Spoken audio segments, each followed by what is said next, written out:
Hello everyone, আমি মৌমিতা চলে এসেছি নতুন একটা মিনি ব্লগ নিয়ে।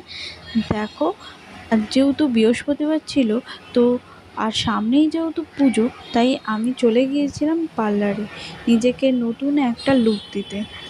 অনেক দিন ধরেই হয়ে গেল চুলটা কাটিং করা হচ্ছিল না, আর প্রায় 1 বছরের মতো। আর দেখছিলাম চুলটা অনেকটা রাফও হয়ে গেছে, আর তার সাথে খুব হেয়ার ফল হচ্ছে। তাই আমি চলে গিয়েছিলাম একটুখানি চুলটা কাটিং করতে। দেখো, এখানে ওই দাদা খুব ভালো করে শ্যাম্পু করিয়ে ওয়াশ করে দিলেন। ওয়াশ করার পর সেটা ড্যাপ করে ভালো করে মুছিয়ে তারপর চুলে কাটিং করেছেন। তারপর আস্তে আস্তে উনি খুব ধৈর্য সহকারে চুলটা ভালো করে দেখো সেটিং করছেন কাটিংয়ের পরে।